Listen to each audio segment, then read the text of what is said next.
Yo, Yo, how's it going, man? I'm great, mate. I'm very, very good. It was nice to see you on stage Yeah, on Saturday. did you see Know. it? I didn't know you were doing it, mate. Yeah, I didn't know you were doing it. You're like, hey Yeah, up. man. You I looked don't know what. you looked better than what I thought. I didn't realize that you looked that good. No, hold on. Let me rephrase that. I know you're good, but what I mean is just the condition, the lines, detail, everything. I was like, oh shit, okay, you're actually further along than what I thought. I thought maybe you were like full off season, and maybe you are. Maybe you just look that good. I don't know. Yeah, I mean, I'm because I did that whole phase and I sort of brought my body weight down, which, obviously didn't wasn't ideal because at the time, which I didn't know, that my test was like fuck all. Hmm. Um, but I started not like super lean, but on the leaner side. And now the aim, and I think we alluded to this in the last podcast, the aim is to just push up very, very slow to Hmm. roughly like maybe a pound a week. But I'm not trying to put a number on it as such. It's just keeping performance gliding up and yeah, just finding that middle ground really. And just staying on the leaner side because that's where I fucked it in the past in the off season. But the fucking rebounds that I'm experiencing is Hmm. it's a bit Now you've mad. got testicles. Yeah. Well, I haven't. They've gone Oh yeah, completely. yeah. They were coming back. They were like, "Oh my God, Yeah. mercy, mercy, please." Yes. I, Like Hello. we could I, I breathe. th- I think that's probably what was in my head, mate. It was the fact that you were foot like natural without even realizing it, right? In fact, you were lower than natural. Yeah. And when I saw you, you just looked really bubbly and really, yeah, like really good, man, really good. Thank you, bro. So, Thank you. yeah, and the flip as well. Yeah. That was pretty. You can fucking move, mate. I feel like I'm really I, sucking you off right now, but Jesus Christ. mate, I didn't even practice that. I didn't practice that bit because I can't really. There's nowhere for me to practice where I could just comfortably do a cartwheel without smashing into something. So I was like, I'm just gonna. I should be able to do it. What could You go know, wrong? what could go wrong? It's better than the worm improv. Like when I did that, I was like, I can't do that. And I think at some point, I'm probably gonna have to stop doing shit like that because I'm getting heavier. And just that was my first ever guest posing, so I could tell just with posing heavier, it's just harder to move as it is like when you're deep in prep. And eventually, I would like the weight I'm at now to be like a weight where I'm pretty much on stage, where it's like, Yeah. I'm in the 240s, 250s.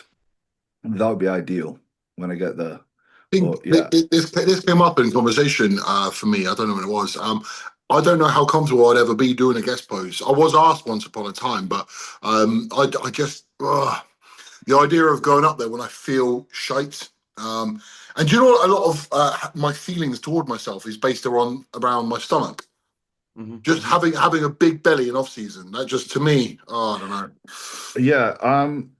I understand that's like some of the thoughts I had in my head. It's like I've never been on stage this fat, Mm. and it's very fucking weird because you're going to get your tan, and everyone's shredded, and you're like peak off season, and you're like, what the fuck?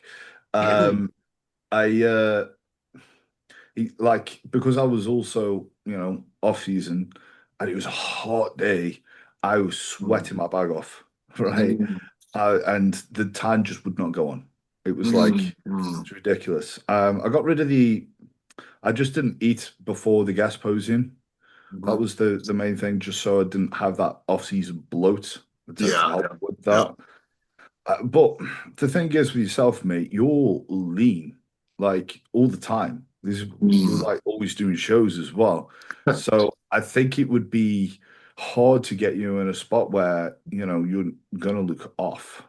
Do you know what it is, Jack? It's not even that I am fat; it's how I feel. Yeah. Yeah, like very often I'll take photos of myself. In fact, I did the other day after post workout, and I was like, it's weird because in my mind I don't look like that. I don't know if you guys get that as well when you've been eating a lot of food, like in off season, whatever. In my mind, I feel like I'm a mess. And then you look, and it's okay. I'm like, oh, all right, okay, all right. Yeah. Well, Yeah. just the way a lot of food makes you feel. It makes you That's feel it. like fucking gluttonous and shit, and you know.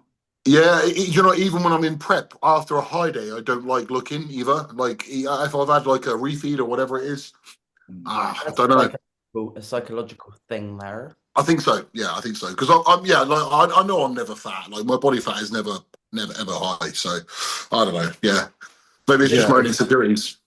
We I all have mean, our own things Yeah. psychologically. it is weird. It's just weird getting on stage when you're in the off season. It just does it because you feel, God, it felt like a show day, but not a show day. You know, it was Mhm. very. I was like, huh, this is strange. I uploaded it and I got a comment today actually from the routine. Someone said diet. Oh, so they think I love that. 8 weeks Yeah, out. yeah, literally. And Wow. I'm like, Okay. well, Well, there you go. do you know what? I feel like there's for like the higher, like the Olympia level athletes, right? They get absolutely scrutinized. You know, They when they do a do. guest posing, like you look at the comment section when they do a guest posing, people absolutely kill them, and it's like, Yeah, what do you expect? they Some of these don't guys are pushing understand. 6, 7, 8,000 calories, maybe more. Yeah, What do you expect? You know? they don't understand what the how things translate to stage, right?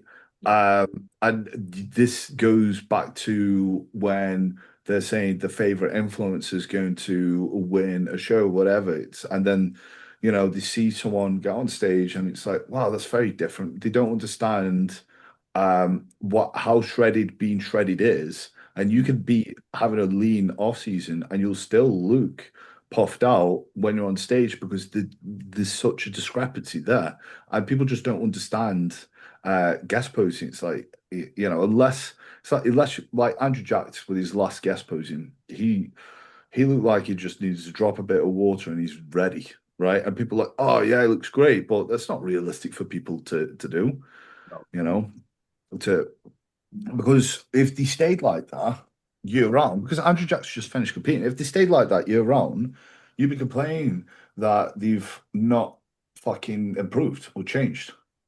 I think as well, very, very much casual fans, people who know, but casual fans don't really understand the cycles of a bodybuilder, right? So whether you're actually, blasting or cruising, whether you're pushing food or not, or whether you're on prep, but you've started to come down. And when you get that skinny fat phase? Yes. Yeah. So some people don't know. So you could be there, or you could be finished the show and you could be on your way back up. There's very different looks. You can vary sort of like 10, 15, 20% one way or another based on Mm. what time you catch someone. And I don't think casual fans really get it. I don't think they get it. It's also people Yeah. outside of bodybuilding, even like that comment on things that are trolls and all of these things. When you actually look at some of the profiles, it's like, you're not even a bodybuilder. You do not like, what the hell are you talking about? It's very rare that you'll go like when you get a troll comment, I actually go out of my way to sometimes click on the profile, right? And they're never good. They're always shit. They're either not a bodybuilder full stop, or they're just a very low level guy. Yeah. Yeah. Good people are not doing that to other people. Yeah, No. because good people, we wouldn't do that. Like I No. get comments and I think like my friends that are heavily muscled, like the comments they get, they're going to be hundreds more. But I get comments quite a lot now because I associate with other people through the podcast and stuff. And I think, bloody hell, if I wasn't okay, this would be very, very brutal to wake up and receive 100 comments saying you're a dude, your voice is like a dude, you're a transsexual. Like I get all stuff Yeah. like this. I'm like, I don't even have that much muscle. And I get stuff like that. You know what? I just thought like it's like exponentially worse for a woman because you get the whole fucking yeah, you, 100%. you get that type of like troll. We get the condition troll or not muscular enough, whereas you get the fucking yeah, it's quite shit in there. Yeah, Yeah, I mean, there's man. like a from the. I mean, obviously Sarah would know a lot better than us, but like the stigma just seems to be a lot higher, and the decisions around PDs just seem to be more like, yeah, whatever stigma bodybuilding has, it's worse for women. That's what, because there's always just the extra shit. It's like even the decision to actually use PDs, it's like, holy shit, even just like a little bit of muscle. You showing a little bit of muscle and guys are just talking shit, you know? and it's like, huh, I don't, do you reckon that's like insecurity of the guys? Because like, that person's, that female is like as muscular as me or bigger. I've asked a couple of psychologists that have come off on the podcast, on my podcast, and I've asked different ones to try and gauge, like, from a psychological standpoint, from people that are experts in the field, like, what does this actually look like? Because you're right, we would associate this with projection a lot of the time, right? So anyone Mm. that's being very nasty online, whatever that is, male, female, etc., it's normally going to be some level of projection, insecurity, or maybe they're just trying to be a bully, and try and just be nasty. But a lot of the time it falls back to the projection, but also the potential of maybe their childhood and what that looks like in a dynamic of who the females were in their childhood and their adulthood. And then we dug into different rabbit holes of that. But we know, right, and this also feeds into when we talk about bodybuilding, our childhood, ages 0 to 8, we're formulating our character traits, our personalities, etc. And that time then contributes to the rest of our life. So Mm. there's a lot of things. Yeah, there's a lot of reasons for myself why I've got into bodybuilding through a lack of control in my life, through things that happened in my childhood. Bodybuilding became my thing, and there's a lot of bodybuilders that are in the same boat. Yeah. Yeah. Yeah. I think, Yeah. well, firstly, I want to say, isn't it bizarre? Like, sometimes people aren't like, so when you think of a troll comment, right, it's usually quite insulting, right? I think we can all agree on that. It's usually Mm. someone who's actively trying to say something like scathing towards you, right? But sometimes it's not even that. It's really subtle, Yeah. right? It's really subtle. But my mind can't work out why someone can watch your profile. Let's say they follow you, they followed you for years. They never remark when you win a show, when you post something positive, when it's your birthday, nothing, zero. Yeah. But then the moment that they can say something, and it's not even hugely negative, but it's just something a little bit, picky. Yep, they'll fucking say that. And it's like, what's wrong? Yeah. What's led you to the point where you felt like it was necessary to say something now? When it was my birthday, when it was my cat's birthday, when it was it was a bar mitzvah, it was whatever, nothing positive ever. Do you know what I mean? Like Yeah. it's just an odd place to be, and I'm not sure why that is. You say it's psychological. I don't know. Yeah. Yeah. And their home People, life. it's all to do with trying to make themselves feel better. And they don't feel good about themselves. Yeah. And if Yeah. they can see someone Doing well. doing well, or something where they can go, oh, there's a criticism there, I'll jump on that.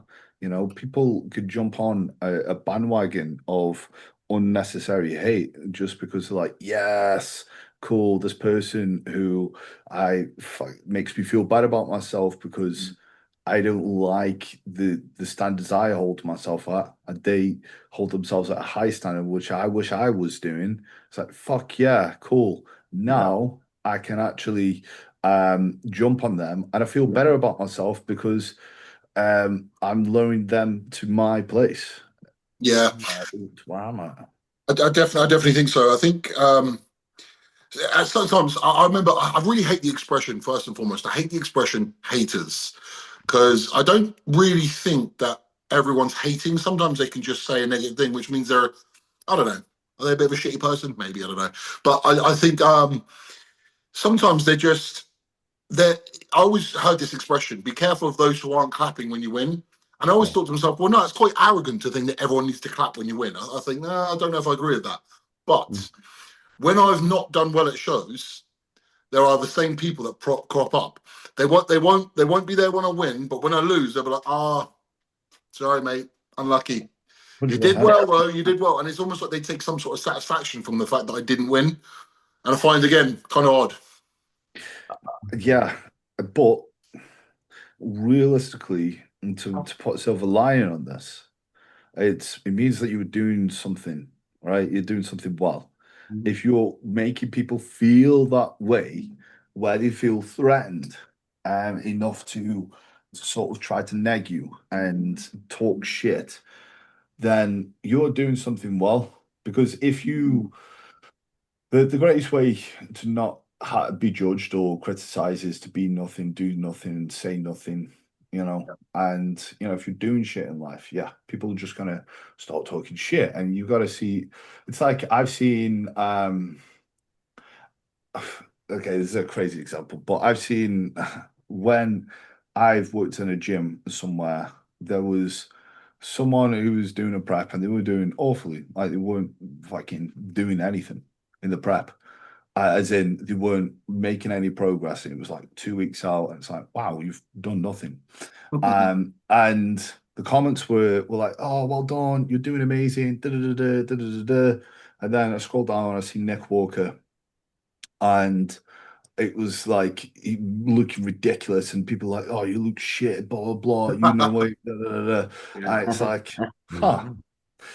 It's the irony, right? Yeah. You can. I remember once upon a time. Hopefully, you guys remember this. Do you remember a troll page called "Make Bodybuilding Great Again"? Oh no. Do you Is not this remember that? real? And it's funny because the name of the pod and right. Do you not Oh, remember that there was a page called that, and no. he called everyone Big Popper. Does that ring any Oh bells? no, I haven't heard I of I it. remember the phone police and shit. Oh yeah, okay, that was another good one. Form Police, yeah. So I was on that one. Thank you. Yeah, But no, but no. So this Make Bodybuilding Great Again. I would say probably 5 years ago, 4 years ago, something like that. Yeah. Anonymous profile, just calling people out, saying shit that everyone was thinking. Right, that was the concept.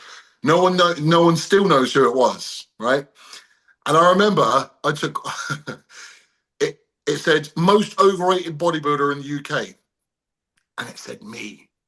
And do you know what? Right? Do you know what? Just to go on to circle back to what you just said, Jack. I was actually proud. I was like, hold on a minute. The fact that I'm even being mentioned in this conversation means that I've done yeah, something right to even be rated, let yeah, alone overrated. yeah, Weirdly, I took that as a bit of a, oh, okay. So, yeah. God, yeah, you would. The most overrated. Yeah, you're yeah, like, wow, wow. I've been fucking. A lot of people are hyping me then. I That thought to must myself, yeah, I didn't even realize I was rated, let alone overrated. So I was like, okay, cool. sound. But yeah, I'm surprised you guys don't remember that page. It was fucking, yeah, it was You, pretty harsh, pretty We're gonna have harsh to. page. We're gonna I have to think change the name of the pod. Fucking hell. Yeah. you can take this into as well with the what we are talking about at the start with, being lean, off season, whatever. This also ties into, when people, I get this at the gym, when you're getting leaner and people go, I can see you work really hard. And I think, didn't fucking talk to me in off season. Oh, I've got Yeah. variation, so you're going to talk to me, are you? And Yeah, then people, I told Jack about this as well. I actually felt that it was quite a positive thing. It's how we frame these things. So I started to have people talk to me, particularly males that had never spoken to me in over a year at the gym, and then suddenly they were like, right, okay, she can get lean. That's what it felt like. Obviously, I can't assume, but that's what it felt like. I'm happy with that. I'm like, yeah, I can get lean, bro. Yeah. Let's Yeah. have a convo. yeah, I'm okay with that. But when we frame these things right, so I had multiple comments. You work really hard. You're getting really lean. You must feel great. I could absolutely be at this point in off season and think I'm a bag of shit. Everyone thinks I'm looking terrible, da da da da da. Or I can go, cool, okay, someone is recognizing I'm lean.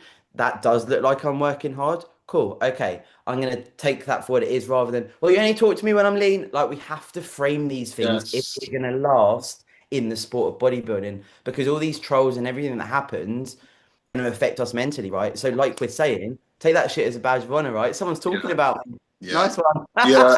Yeah. I get that. I like that. Just flipping a negative into a positive. okay. I don't know what the fuck just happened, but we've had another issue. So this time, like the computer just froze, but like it was slowly dying in front of me. The headphones stopped, and then everything crashed. And then I tried to set it up, and then yeah, nothing was working. So don't know what that is, but it seems to be like there's a curse because every time I try to do it, um, yeah, there's a unique problem every time. It's crazy. It's crazy. Anyway, we are back. We've lost Sarah. Um, she is doing another podcast. So she is the podcast queen. So me and Ryan are going to carry it on. I don't know if where Mark's at, he's probably training, you know, Iron Man or something. Tony Stark. Yeah. Yeah. I guess we just I guess we'll pick up maybe where we just were. I don't know if you remember what I just asked. I'll just ask it again. Um, do you remember? I don't know if I heard it Oh, because okay. all the audio cut out for me. Okay, so I asked, when you see online, you see PCA, for example, will post someone, not just PCA, but just, well, I'm saying it because it's very common, Mm. and you'll see someone who's completely out of shape. And then in the comment section, you'll get two camps. Okay, you get the camp of just live and let live. And then you get the other ones who are like, what the fuck is this shit, right? And I want to know where you sit. It's a good question, mate. It's a good question. Because I've definitely it depends on the context, and I've definitely been in both sides. I remember Sean Roden doing his guest pose after he won the Olympia, and yeah, I don't know if you remember that one. No, no. He was Yes, just yes, yes, I do, I do. drastically out of shape, Yep, in comparison, and he got yep. slated. And I remember thinking, yeah, I think that's cool as fuck. He doesn't care, and he's just showing his physique. But then, as time went on, I understand where the criticism was coming from, and I, I do see it in both ways, right? So the cream rises to the crop with shows, and the people who are turning up out of shape, they're not going to place, right? And if they did, it would be a shit federation. Um, and if you're saying that, if you're putting yourself out, if you're going to go on a bodybuilding stage, especially somewhere like PCA where they notably do upload different people on there and upload reels and stuff, you're literally leaving yourself open to judgment and criticism. That's literally what bodybuilding is about, right? And some people, yeah, will go a bit harsh and be personal, but it's again, you've got to understand that you're at risk with that. And I think the the fact that is there is can hold people accountable to making sure that they're in fucking shape. I know for myself, I don't want to fucking turn out up out of shape because I don't want to represent myself as a bodybuilder in that way. I'd be criticized by people who I respect as well. Not just randomers and go, wow, this guy can't get in shape. Like I would hate to have that repetition as a bodybuilder because I I want to be a good bodybuilder, right? Yep, yep, yep. Uh, I remember seeing, I think it was last year, there was this woman who's lost a good amount of weight, fair play. She went to, I think it was a PTA show. Some people might know who I'm referring to, and she was slated. She had both camps, right? She had a lot of criticism because she wasn't in shape for a show, like show condition is what we're talking about. But people were like, "Oh yeah, fair play," and I'm like, "Fair play." She's lost a lot of weight again, you know. Then I saw that she was having uh way more, um, I suppose, celebration and praise than any other athlete on stage.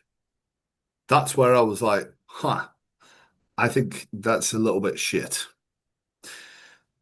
Because there's literal transformation categories out for that. And, if someone's going through the the effort and put the time and energy to actually get into shape for these things, for these shows, like as they should, to be competitive, and they're getting overlooked by someone who um is nowhere, it's not even not appropriate to the criteria, but for the weight loss journey, Yep. that's uh that doesn't make sense to me because that's not relevant in that category. That's not what the show their criteria is about. Like I say, Yep. there's transformation categories for that. you know? Yeah, I agree, man. I think there's like good for you if you've changed, like great. I think we can all agree. Yeah, great. You've come from being really out of shape and now you're slightly less out of shape. Good for you. But it's probably not the right platform, right? And yeah, there are people, imagine what it takes to get shredded. Well, no, not imagine, you've been there, right? We've been there. Like it takes so much effort and discipline. Like you so many times you want to give in because it's fucking hard. Like it'd be so much easier to just not do this. So it takes a lot of effort. That's why it gets a lot of respect. And then these people, yes, they've tried hard, but it's not the same level. And why are they getting plaudits that it's making a mockery out of people who really, really try. Now, I guess the comment section, sorry, a rebuttal to me would be, no, they did try. And my rebuttal to that would be, it's really not even remotely similar. Getting to 15% body fat, I'm going to even put it out there. I'm going to say it's fucking easy. You can live a somewhat normal life and be 15% body fat. You can live somewhat normally. Getting down to single digit body fat and lower and beyond, it's all encompassing. It's completely life changing. Like it takes everything from you. Try and Yeah. do other things when you're doing that. It's fucking really hard. It's And it's so not. extreme, it's not sustainable. It's really not. No. No. And we there needs to be that distinction made between the two. Yes, you should be proud that you changed, but no, that doesn't mean we all need to clap. I think that it's a bit of a symptom of modern society. We're clapping for mediocrity far too much.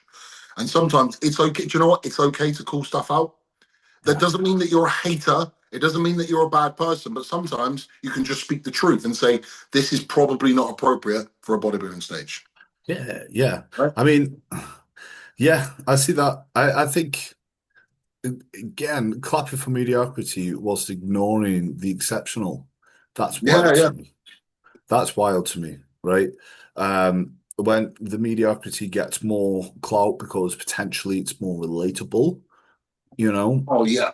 Yeah. The you average know, person can go, well, the average person is probably carrying too much body fat in the Western world, right? So seeing someone who's gone from that and they can go, oh, that's a bit like me. And now they're like that, oh, fair play. And when they see someone like you on stage, shredded, bubbly muscle, they're like, there's no relatability at all, you know? no, this is where I suppose this is where you've got like some young lads who newer into the journey who've built some muscle, but they're not like, absolutely massive, whatever. They're more marketable and they're more relatable and they're more celebrated. And again, this is what I mentioned uh, before the before the podcast chat itself. It's like people uh, get so I see so much clout, and I think they get mixed up where they're like, okay, because they're popular and they've done well at this thing, then they're going to be great on stage, and they don't understand how extreme it is, and they don't understand how fucking hard it is, right? Because I know the leanest I've ever been, I could get leaner. Mm. Um, it'd be even more extreme than that because I know, like, when people try to I went to a show with, well, the gas mark with a guy who's never been to a show before. And he was looking, and I was sort of explaining why someone might not have got the place he thought they would. I was like, yeah, he's just a little bit too soft. It's a great shape, but he's a little bit too soft. So, he's lean though. No, there's levels, man. He is lean, but there's levels. And that little bit is fucking hard, and Yeah. people don't understand it, right? It's I, not sustainable. I think, right, so let's say that this is like a representation of the dieting timeline, right? This is peak off season and this is like being shredded, yeah?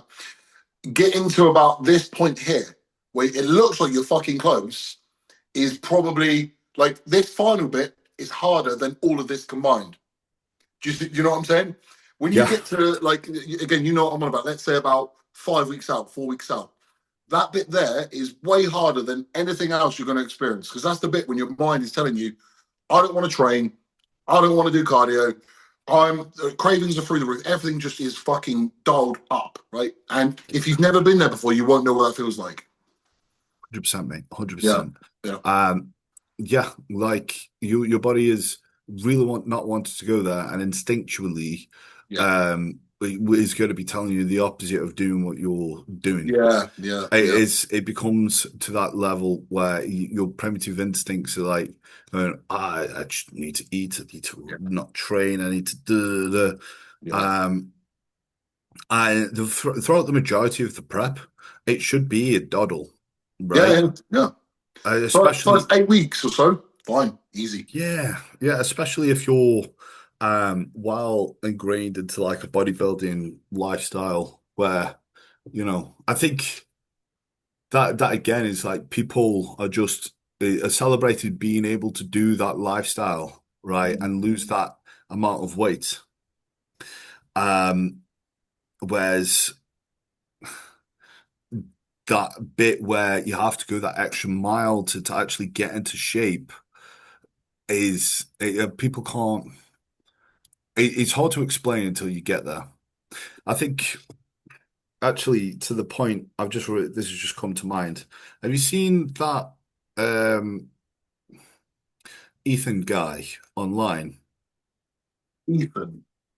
Yes. So he's lost a lot of weight, but he's still got a lot of weight to lose to not be Off morbidly the top of my obese. head, no. Off the top of my head, no. So go on. So there's been like what was his name? You know that guy Revis who calls people out on shit. Yeah, yeah, Right. yeah, Yeah, yeah. So he's called this out, him and his trainer, because he's like the reason essentially that his trainer is enabling, right? Just right. being really enabling. It's like before we step on the scale, there was this reel where it's like before we step on the scale, you've just know that you have lost weight, and you've done everything that you can, and blah blah blah.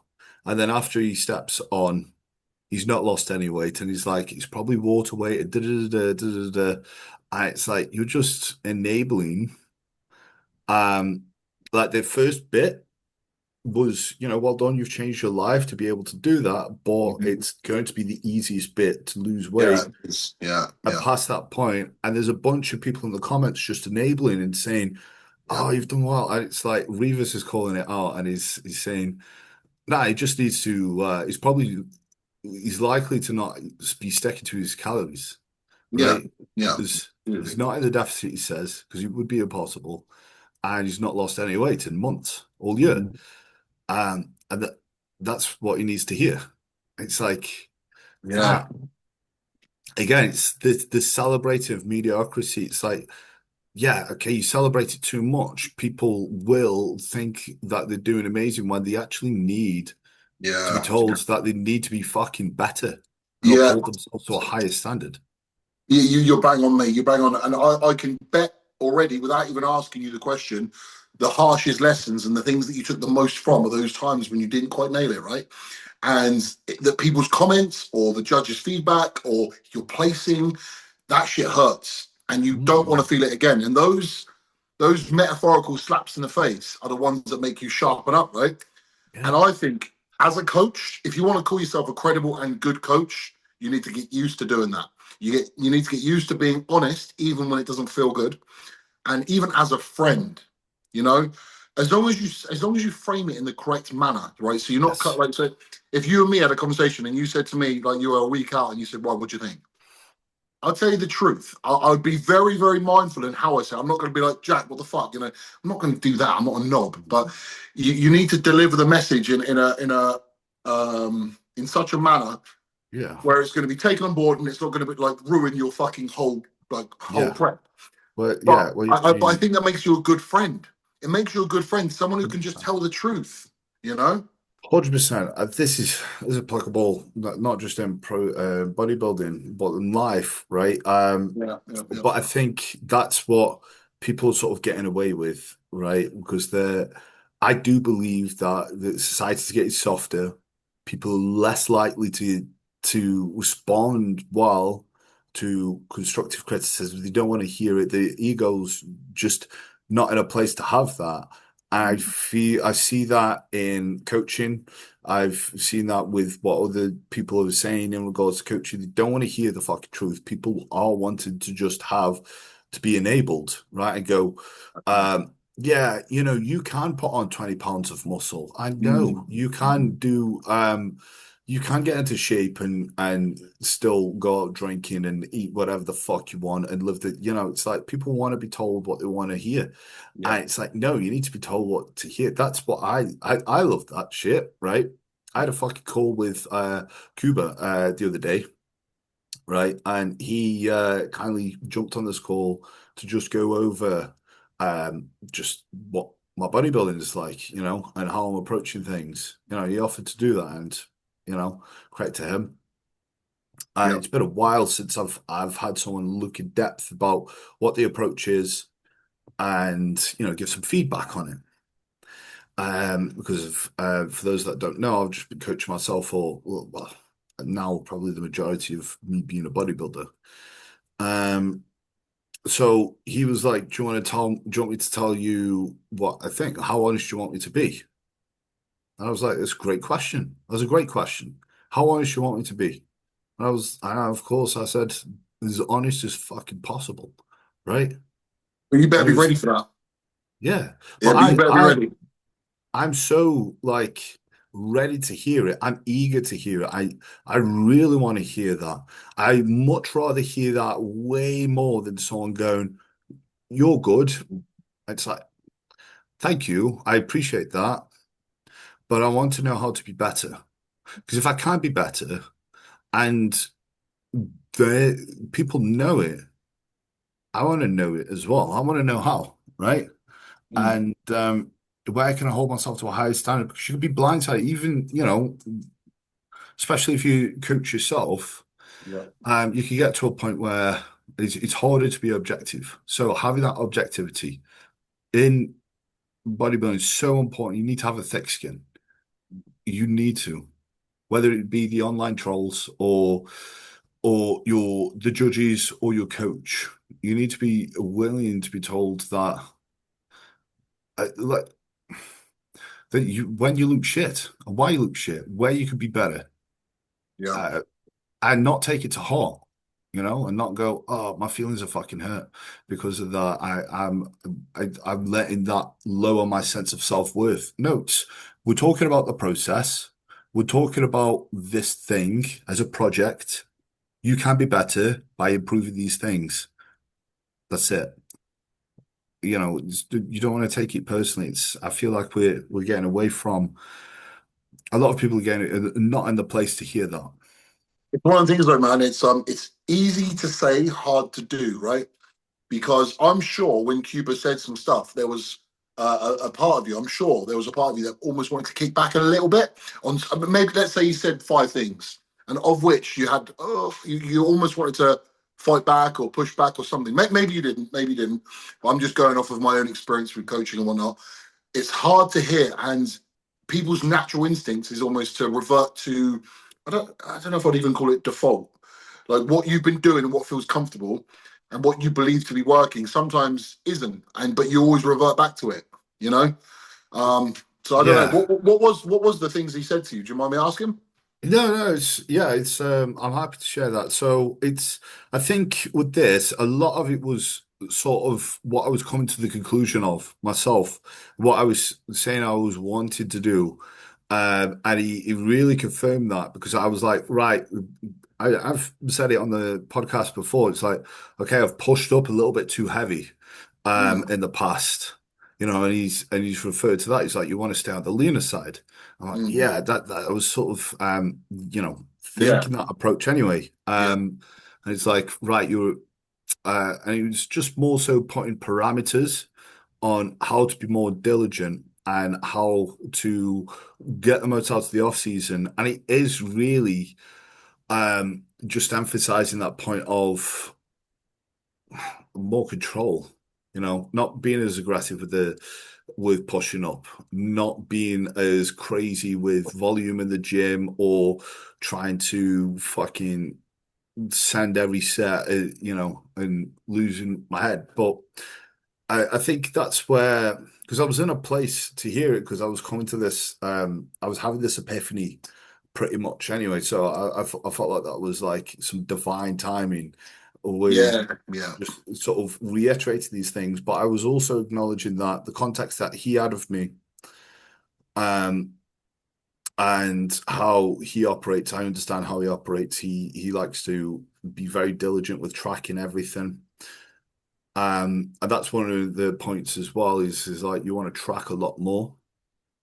I don't really track or haven't tracked too much. God, last year I did like a handful of check-ins.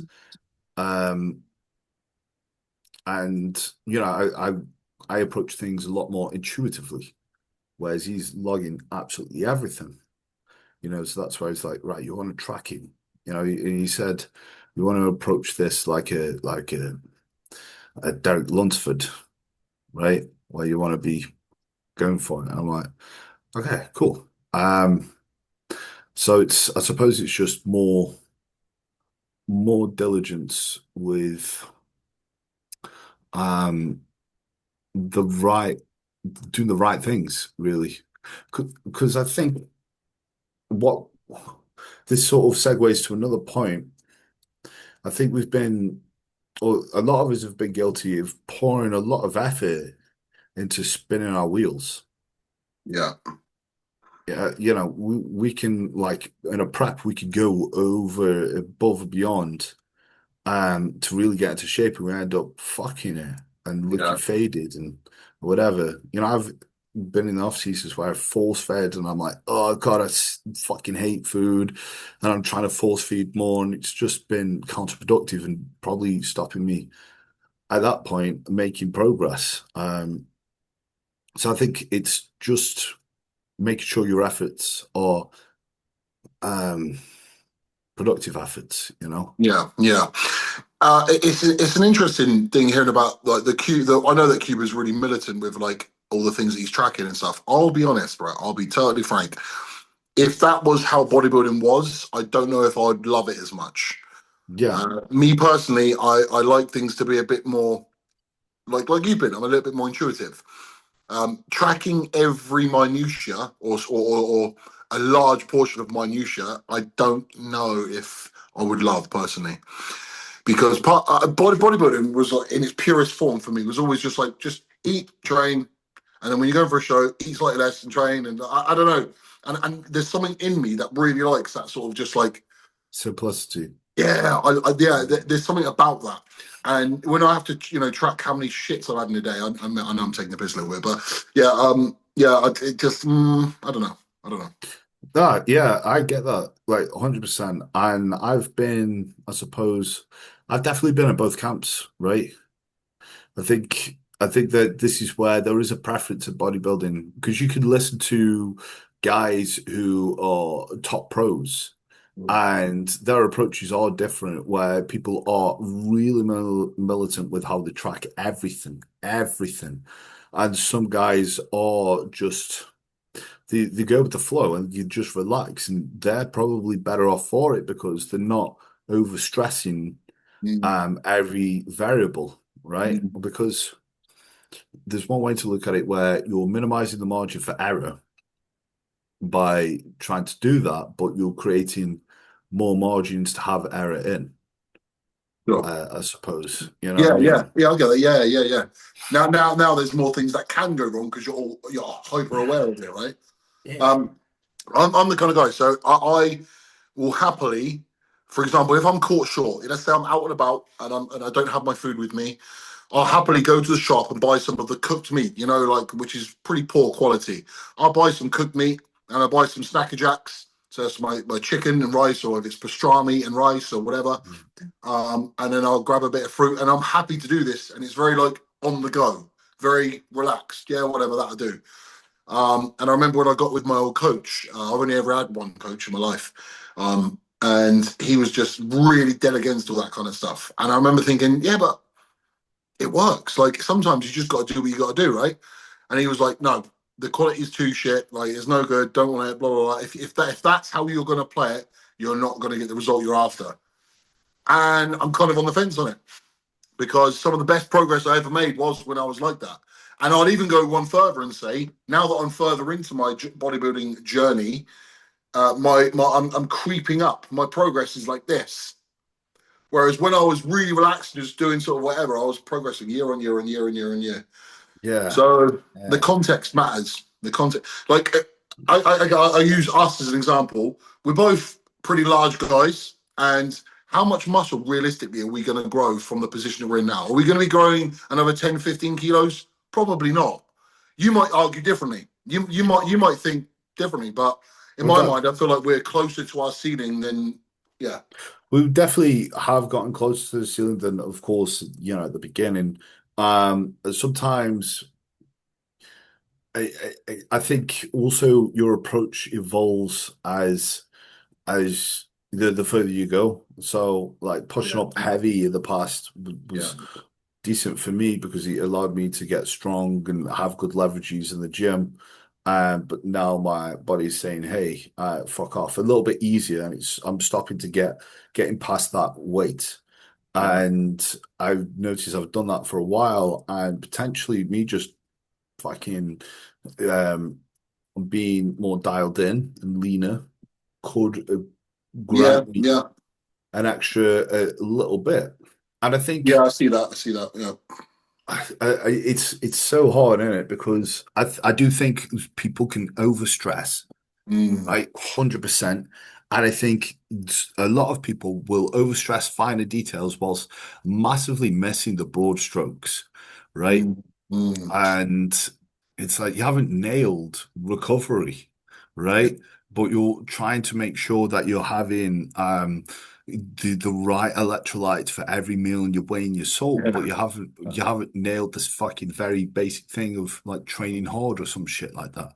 Yeah. Um, I, so I come across that a lot, man, with my clients. They're not training anywhere close to capacity, but as you say, they're worried about what brand of EAAs they're using, and you're like, I think yeah, it's priorities, man. I think for myself, it helps to just have this sometimes where I can just go, right?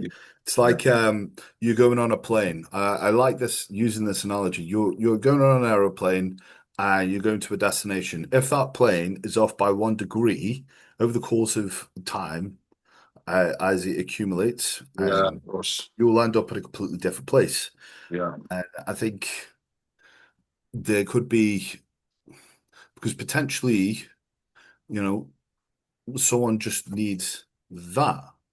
yeah, And someone could be doing a lot of shit and putting a lot of effort in. And, someone who's like fucking overtraining, that's a very big example. Someone's overtraining and they're like, God, I haven't grown in years. And then you just dial back the training and they've blown the fuck up and they've put on like 20 pounds, you know? yeah, of course. Sometimes it could be that. Um, so I think also using the right gear as well, it fucking helps. Not Yeah, of Yeah, not course, using of course, fucking fake shit. yeah, of I course. 'Cause yeah, it's tricky, isn't it? I don't think we're um because Kuba reckons I could put on like 10 to 20 pounds. Um, which Given is you're like 28, 29. 29, just turned 29. Yeah, mate. Given your age and given how I believe that your genetics are favourable, I would agree with that. I would agree with that actually. Yeah, He it he might reckon take you 5 years or so, but it's definitely possible. so he reckons to this push up. Oh, okay. Right, yeah. I'll kick Which back is a little bit there. I'll kick back a little bit there. okay, which is like, okay, cool. We'll give it a go. I probably more on the end of 10 pounds, but we'll fucking do our best, right? We'll Yeah, see yeah, what yeah, happens. yeah. Potential. So my train of thought is potentially I do approach it, and I've been spending too long in an unresponsive place Mm, where that has just been such a massive limiter, and that unlocks a lot. Or potentially it's mm, like, okay, that adds a couple of extra percent, and mm. that's an interesting one. I Yeah. suppose. It's about fucking about and finding out. Yeah, man. I mean, I would kick back a little bit. I mean, if I'm wrong, I'm wrong. Great, go for it. Shoot for the stars, right? I always feel like I'm maybe almost too honest, and it almost comes across like I'm being super negative.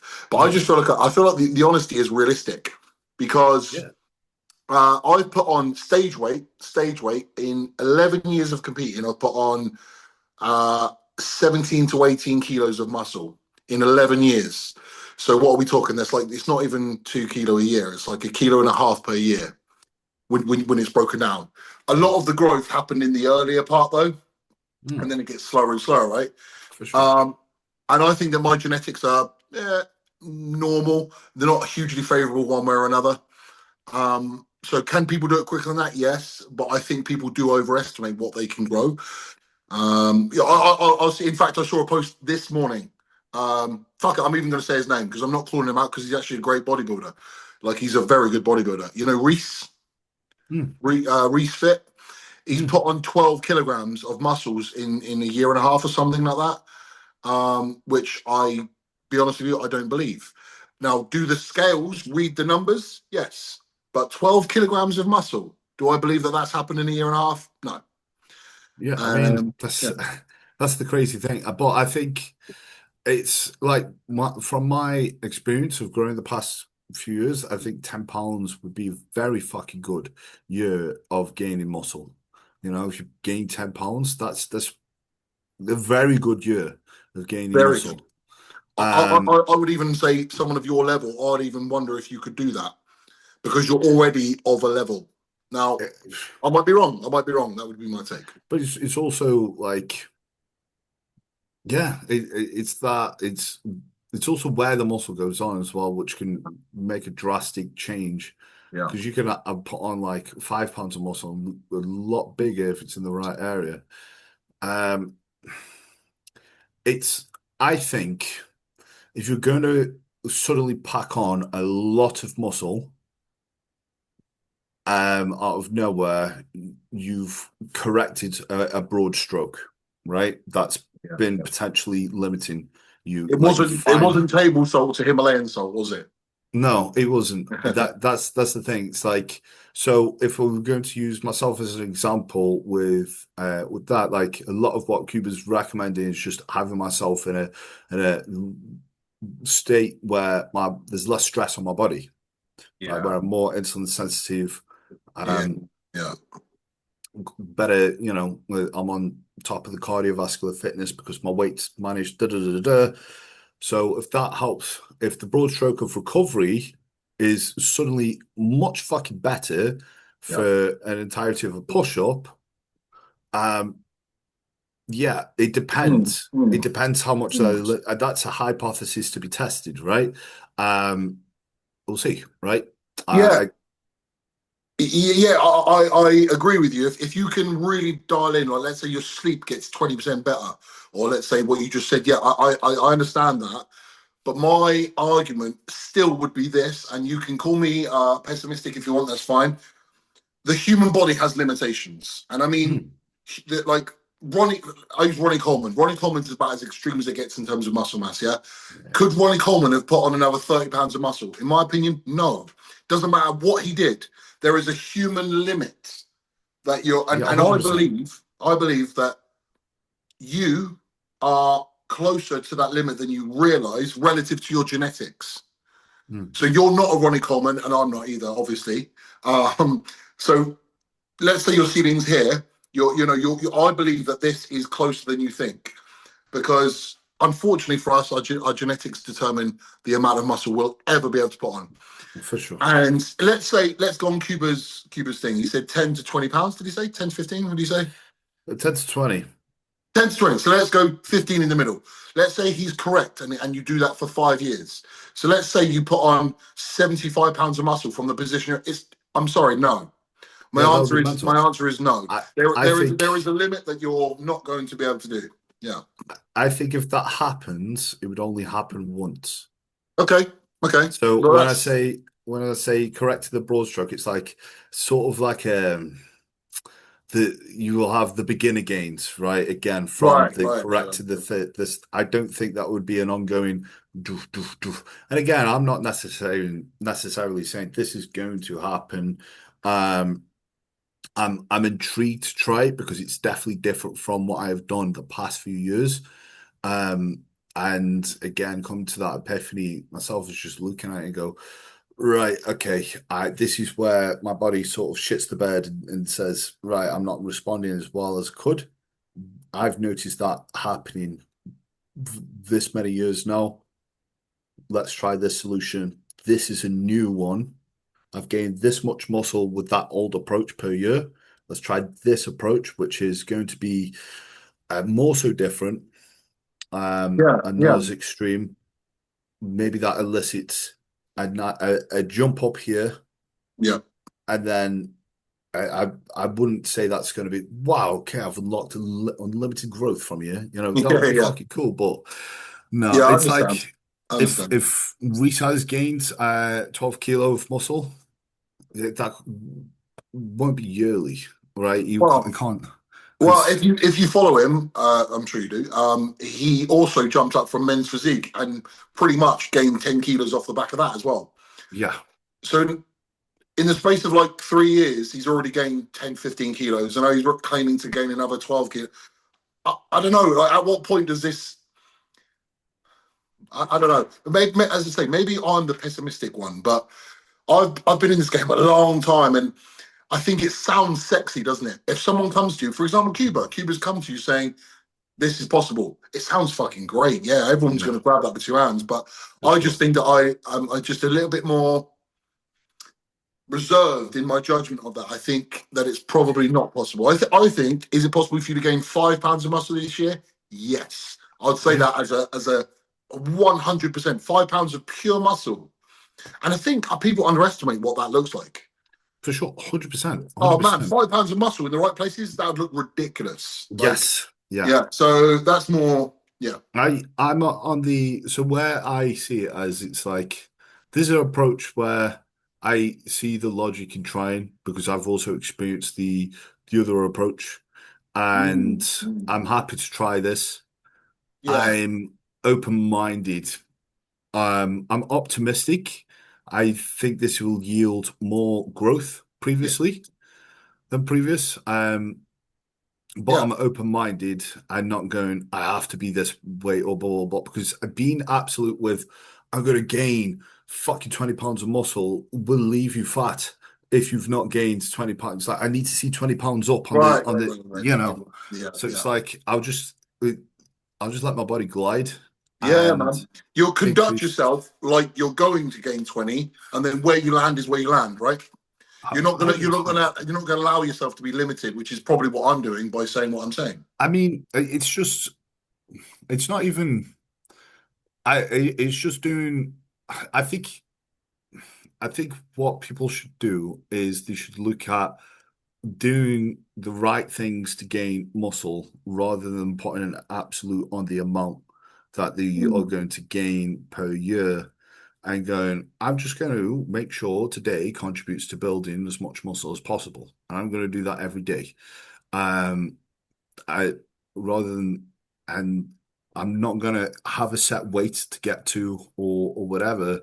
I'm just going to make sure that my body is responsive. Mm. It's uptaking food. I'm training. My training is progressive, as Yeah. linear as I can get it, Mm. and do the right things and pull back when I need to.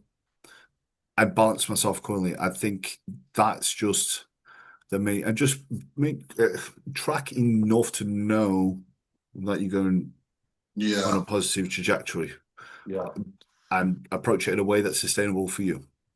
Yeah, I hear you, mate, and I hope that you do get what you want from it. So as much as I'm being a bit like down and out there, It's but no, I hope it it's goes well. it's Cool. realistic. It's realistic because again, if you were to ask me, it's like how much muscle do I realistic if I was to put my life on it, Mm. I'd be like you'd be closer to the 10 of being a very good year, right? Mm. It's Mhm. like I don't think I've done that for Yeah. last. I don't think I did that for a couple of years potentially. Yeah, Yeah, I don't think I've done that for a couple of years. So yeah, yeah.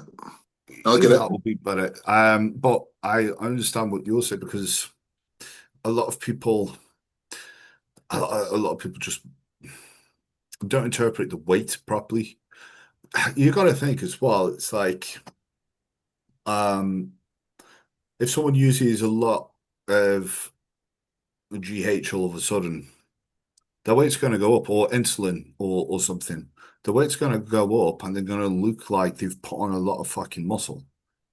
Um, Yeah, that happened to me this year. yeah. I've never used growth hormone until last year, first time. Oh, shit. No way. So yeah, and I was notably heavier. I was about 2 kilos heavier this year than I was last year in the same condition. Yeah. So so yeah, it was 2 kilos for free, basically. Like for the growth hormone. I wanted to sort of like flip it a little bit, okay, and I want to put it in towards like what you experience with clients because people watching this aren't all necessarily going to be high level bodybuilders, right? There could be just people who are interested in it, right? Um, I think genetics come into it more than people realize.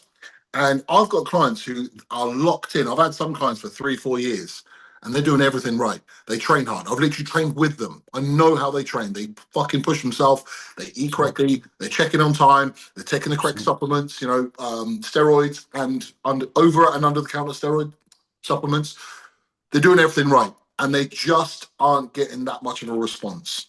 And they're scratching their heads and they're wondering why. Am I doing something wrong? And I just think that sometimes you're governed by your genetics. I'm sure you come across these people as well, right? Yeah. Yeah. Unfortunately, genetics is going to be the overruling thing of what you're capable of doing. It's also understanding that genetics is multifaceted.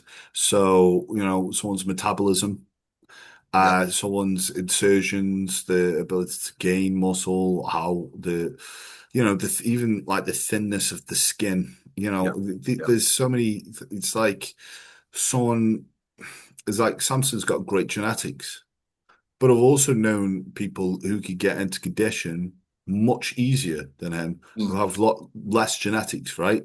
Yeah. Um, When we talk about genetics, we talk about like the Samsons and the Andrews, right?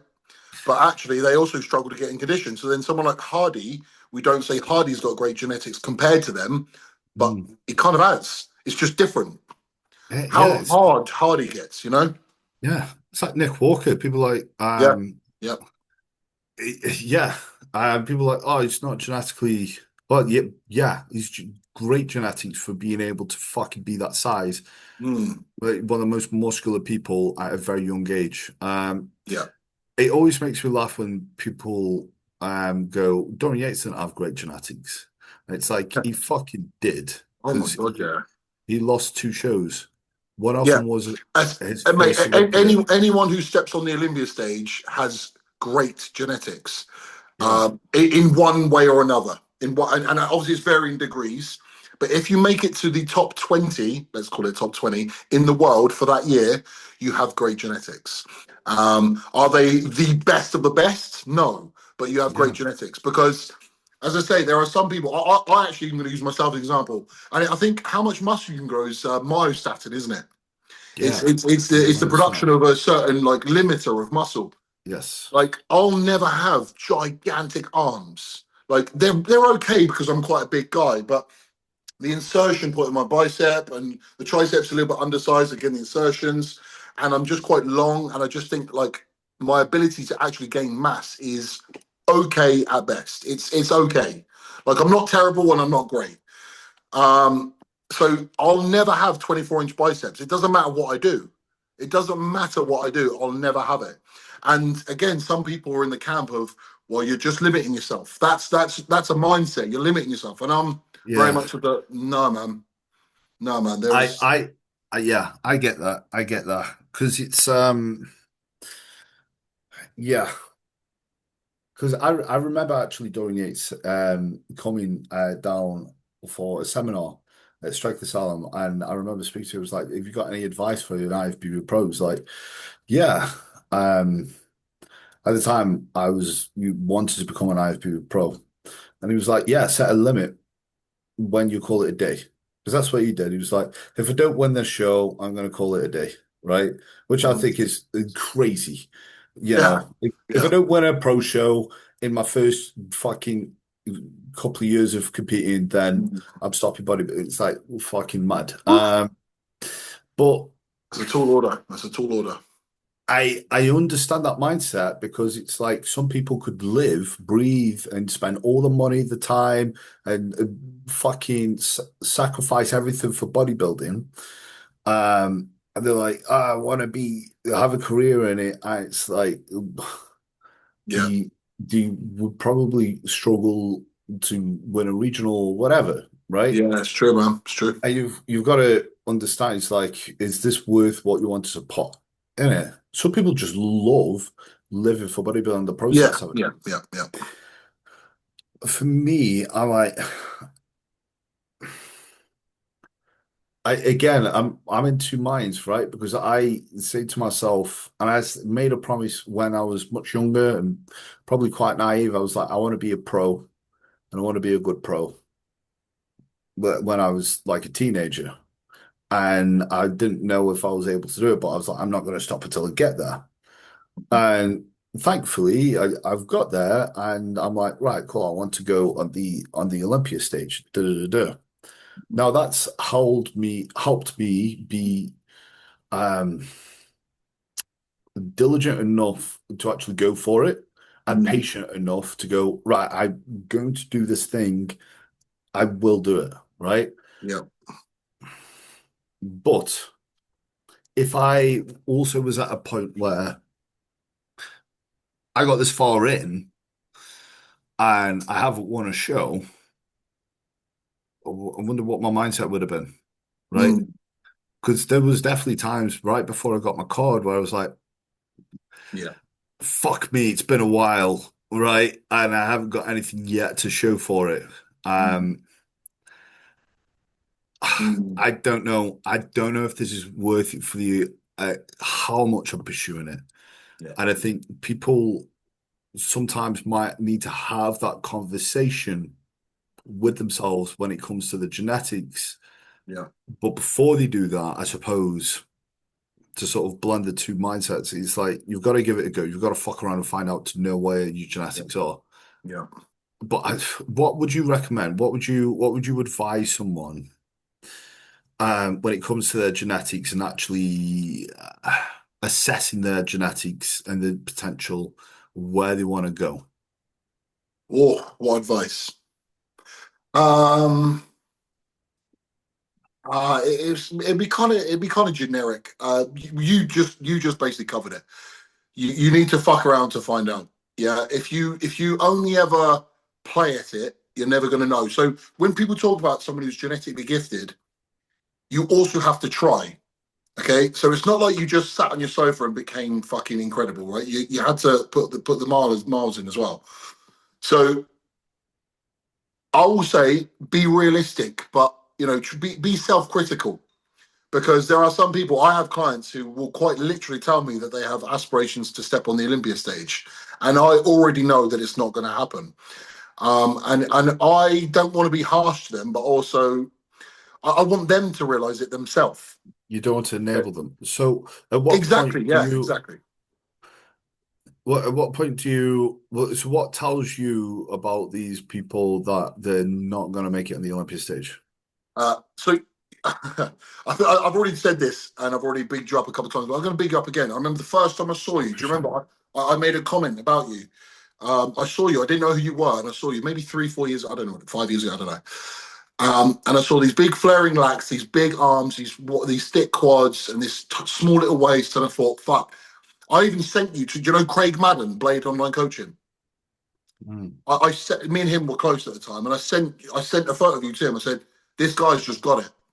I actually said that about you, right? And you didn't even know that thank that you. happened, but it did. And I know I'm bigging you up, but I'm just telling the truth. I appreciate it. But you see something, right? And I think what it is, I think probably the biggest determining factor is, well, numerous things. Three things: ability to build muscle without getting fat, so keeping the waist in check, the flow of a physique. the flow of physique. So that encompasses like someone's proportions and symmetry, and then how lean can they get, right? So you looked, as soon as I saw you, you weren't the leanest, right? But you just No. had that shape. In my mind, I was like, that's the only thing lacking. You weren't like, there was a photo of you on stage pulling a front double, and I was like, you've just got the shape. You I know you I know know when the you see it. show. You know when you see it. And basically, a lot of people have their hip to shoulder ratio is not very favorable. They're not great at putting a muscle. They've been training a couple of years and they're sort of whatever. And they hold a moderate level of body fat, and they have to diet so fucking hard just to get even to like 12% body fat. This type of person doesn't have it. They don't have it. And it's harsh, but it's true. And I think you also know fairly early on if you've got something or not. So to now use myself as an example, I stayed lean even without trying. When I was younger, I didn't follow any diet, whatever, and I always had a six pack, always. And it was just one of the things. It was like just easy. So I have a genetic advantage when it comes to getting lean. It's very easy for me to get lean. Whereas you have this, in my opinion, a genetic advantage of growing bubbly muscle. I think, see, that's quite interesting, right? It's interesting, because even that season that you referenced was an interesting one, because up to that point, I've always been in the mindset of I don't have great genetics. And up to that point, I was led to believe that I was a blocky bodybuilder. That's what I was told, right? And it's not until I built muscle in certain areas of my lats and improved my back, um, that that was the first time I prepped and I actually uncovered the physique and I had some shape. I was like, Mm. shit, that was about um must have been about 8 years of training. Oh, wow, okay. Um, so the entire time when I was natty, which yeah, I didn't I didn't see that. And I was told when I got into it, I didn't have great genetics. And it was very by different people. And I was like, okay, cool. I guess I just need to try to work hard and da da da da. So yeah, it took a while for me to actually go, okay, that season was a very interesting one because I was losing a bunch of shows and then I was over dieted, I was flat, and I was like, I don't think I'm a good bodybuilder. And then I ate a lot of food, filled up, and then I won a show. I did a 20K challenge. And that's the one Okay. where I did that. And obviously I wasn't in condition or whatever, but I saw the difference in my physique because Mm. the approach was different. And there was a different look. And I was like, right, that looks a lot better. I feel different about my potential as a bodybuilder. Mm. So I suppose the point of me saying that is it's one you can give enough time to actually think different things about your genetics, uncover different things about your genetics. Like sometimes, like for me, it took a good few years to actually have a shape, to actually know I could have a shape and have those insertions exploited, I suppose. Um, and so it's also could be your approach, how you actually approach some shit. Funny because my first introduction to you, I had no idea who you were. I just saw your photo and I was like, shit. Like immediately, like to me, it's like a penny drop. Like you immediately know. You go, yep. I felt that about you straight away. I think that, again, and we're talking honestly now, the only thing, if you can get like razor sharp condition, I actually think you can take it to the Olympia stage. I do. I Thank you, think, man. do you know someone who like, it sort of reminds me of Luca. Yeah, So Luca's got those like freakish, like round muscle bellies as well.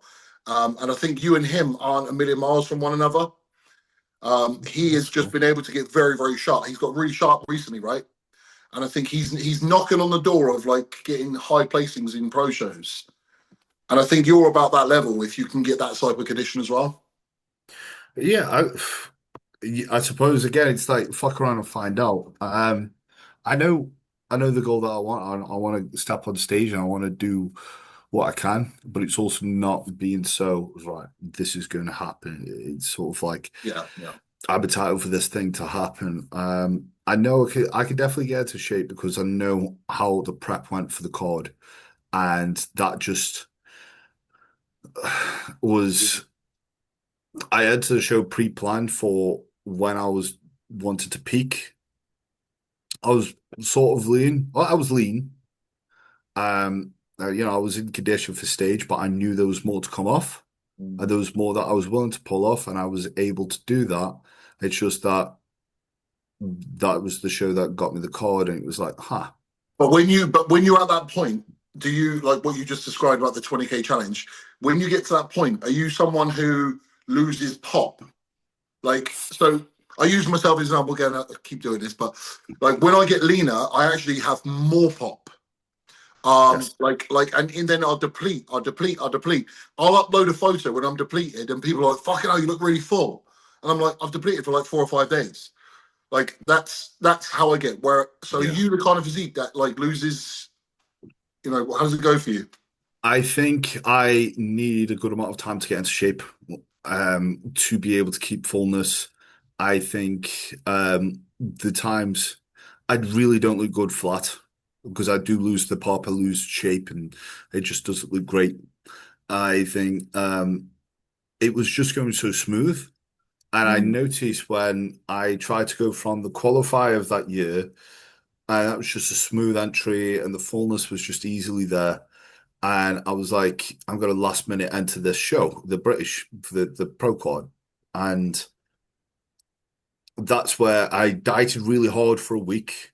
And that's where I had that look of just being flat and losing the pop. I was like, fuck. If I'd have spread that out over Mm. like 4, 5, 6 weeks, I think there would have been a much better middle ground. So the Yeah. next time I approach prep, or leaner starting point, more time to get into shape. Because that was the shortest prep I did Mm. actually as well, ironically. And that was the first that was one of the easiest preps as well because I held back more. Mm. Um and I was just responding a lot easier for doing that. So that's why I'm quite confident that it was like a doddle.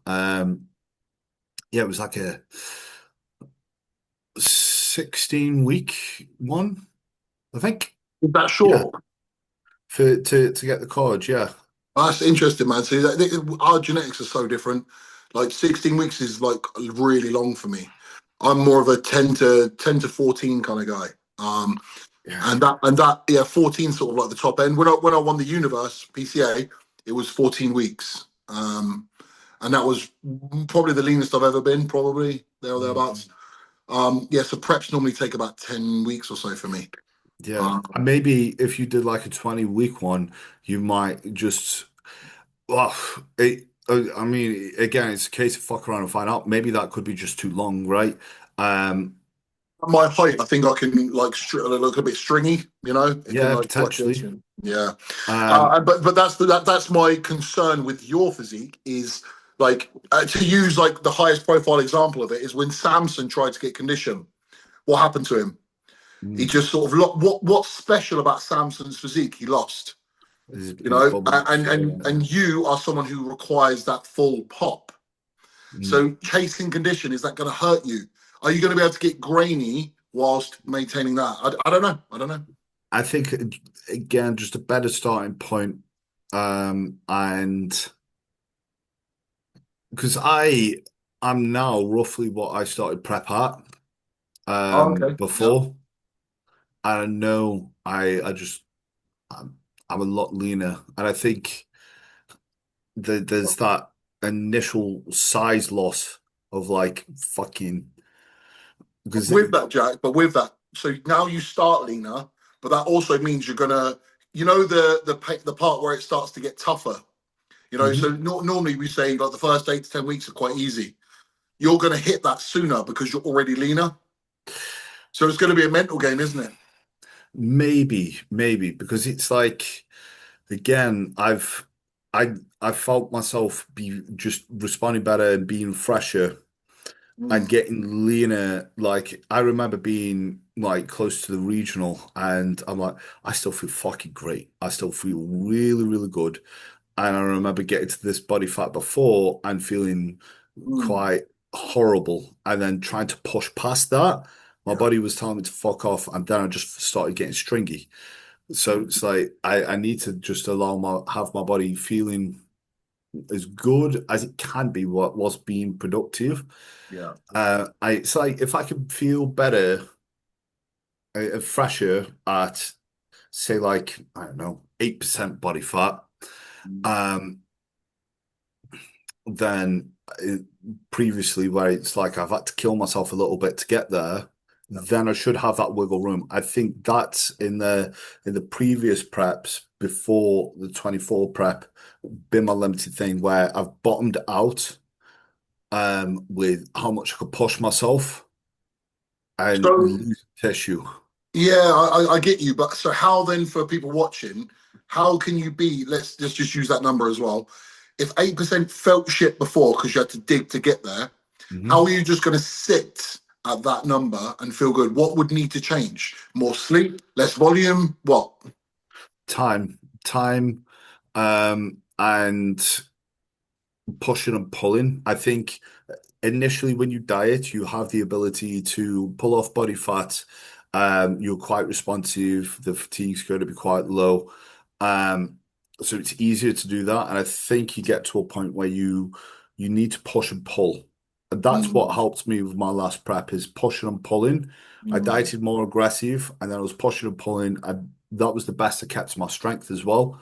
mm, And I'm like, if I again, that end of the prep sort of taught me this as well. If I had spread out more time to get into shape and I could just keep pushing and pulling like that, that would allow me to just inch the yeah, conditioning there whilst yeah, feeling fresh. Another thing that helped me is using the right compounds. And that prep, I didn't use Tren. Um, I didn't use.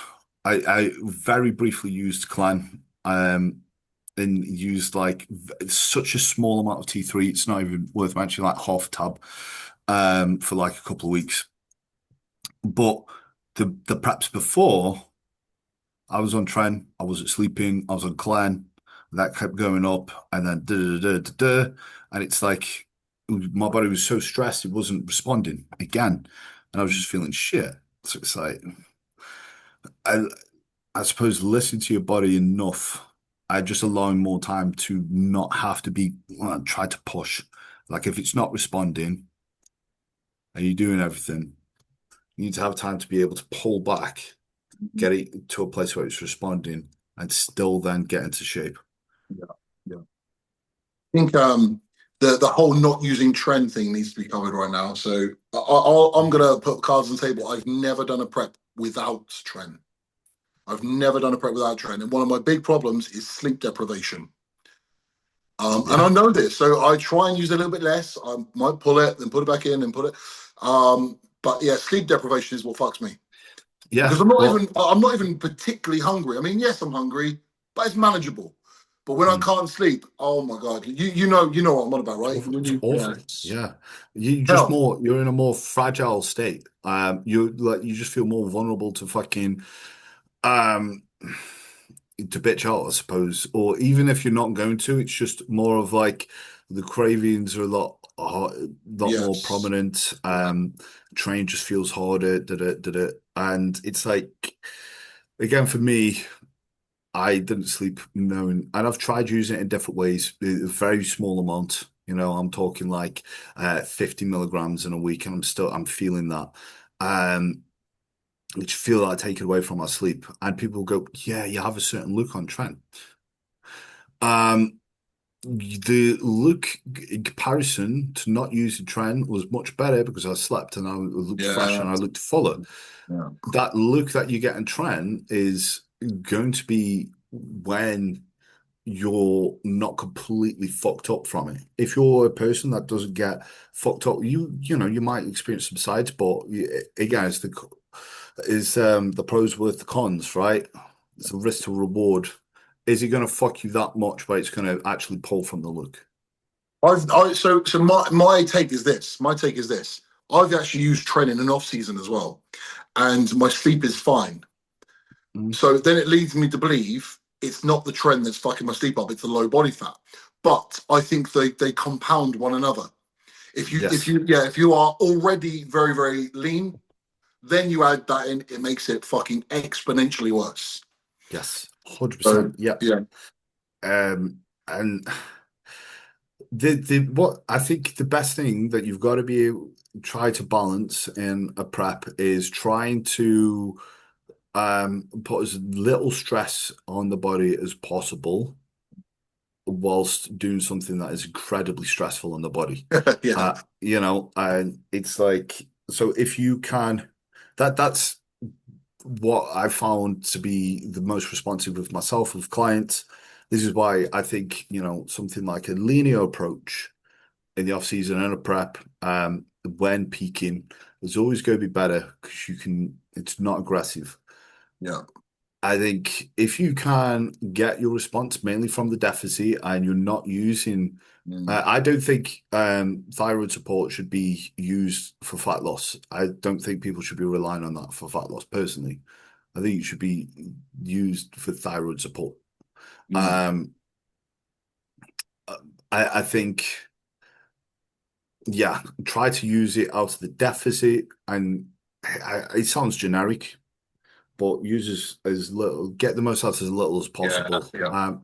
You got to think, right? What are these compounds doing? What's the adverse effect? So, what do you want from Tren, right? You want you want the anabolism, and you want a harder look. Is there another compound that doesn't hold water that is also going to help retain tissue? Also what's going to help, like something like a mastron could work. What's also going to help retain tissue really, really well? Sleeping, being recovered. Yeah. Yeah, I think It's individual response matters. Yeah, master on primo, even EQ to a degree, things that don't aromatize. I know EQ does a little bit, but things that don't aromatize are kind of what you want at the latter stages. But Mhm. in my opinion, what Trenbolone gives you in training performance. So when I get to the latter stages of prep, I'm barely sleeping. We're talking like 2, 3 hours, 4 hours, 5 hours if I'm lucky. We're doing 2, 3 hours a night, but I'll still be pushing numbers. I'll be stronger than I am in off season, which is crazy to me. And it tells me that the Trenbolone is working, right? My Yes. strength goes through the roof, even when I've got fuck all sleep. So I'm not sure. Now I haven't done it myself, but I'm not sure that if I remove Trenbolone and just use these DHTs, would I have the same strength? I don't know. I'm going to argue no. It's again, it's a hypothesis to be tested because you can potentially you sleep better, you recover better, and your Yeah, performance benefits at the back of that. yeah, So that it is a bit of a hard. It's like there's a harder decision for yourself because, like for me, when I've used Tren, I've used so the 2024 prep is the one where I didn't use Tren, and I used basically fuck all. I would say. And in the 22 prep, I was using things like Superdrol and Tren and getting weaker. I was getting a lot weaker. oh wow, okay, But again, the broad stroke was off. yeah. So for you, the sleep was clearly the key. The sleep, and I think the how aggressive we were pushing with the deficit. What can you give a comparison? What was your sleep like in 22 when using Tren and Superdrol versus 24 when you weren't? How many hours different? What was the discrepancy? Oh, right. So I was actually sleeping. There'll be times where I wouldn't sleep all night. I'm sure you've had them where you're just like, huh, nope, Yeah. not tonight. Great. And you actually sort of trying to reason with yourself when is the right time to get up and start the day. It's like, when do I just give up on trying to sleep, Hey, and bro, just, have you ever got up when it's still PM? oh, mate. It wasn't even the next day yet, and I was like, I think Yeah. I'm ready to go. I'm like, Yeah. fuck. It's like, fuck this. Already know what this is going to turn out like. Yeah, Whereas, yeah, again, I was using things like Klein as well. With the 24 prep, much better. I was actually sleeping. Um, yeah, it was a lot better. That was also when, well, I did smoke. I smoked weed on either one of those preps. I did, which I'm not wanting to really utilize or rely on. I'm not recommending. Um, I did like use things like diazepam and zopiclone to help towards the end, which I don't really. I want to try to do without. Never used Uh, them, so I don't know. yeah, I mean it's not a great thing. You know, you don't want to. You just don't want to rely on shit. I know Mm. people can use them and they can be helpful. But you could very easily just get dependent on it and then not be able to sleep without, which is, that's the risky thing. Luckily, I was able to not find myself too deep in a hole where I'm like, I've now got sleep issues for life. Because fuck, some people literally give themselves insomnia from a bad prep. Because I think it becomes this psychological thing where they get like really anxious to go to bed. Mm. I, I'm sure, like, I've definitely had that. I had that earlier this year, and I think that's because my hormones were fucked. I had like a couple of months of insomnia, and I didn't know what was going on. I just could not sleep all night. I don't know what's going on. I just cannot sleep. And I was getting I've only anxious. ever had insomnia on prep, and honestly, it's hell. It's fucking hell. Like people who suffer with insomnia, my heart goes out to you because oh my god, if there's anything that makes me wanna quit bodybuilding, yeah, I'll say that's number one. Insomnia in prep is probably the hardest thing that I ever have to go through. Hunger, fine. Discomfort in training, fine. Not being able to see your friends because you're disciplined, fine. Insomnia. Oh man, like I lose the desire to do anything in life. I lose my personality, to be honest with you. When I can't sleep, I don't want to do anything. No, It's hell, mate. It's hell. people use insomnia for torture. Oh yeah, for sure. Yeah. It's one of the worst things that you can go through. Yeah. Yeah, I don't know how the fuck you were able to. Yeah, I don't know. But it's also like a lot of people can overlook sleep and how much that helps. I think that's this one thing. It's like I just overlooking recovery. As much as we talk about, fatigue management is like overhyped sometimes. It depends on the context. They get a prep. Um, I think people make silly trade-offs for and put stress on. Yeah. It's Well, easy to definitely. do. It's easy to do, man. It's like, right, I'm going to do shitloads of cardio.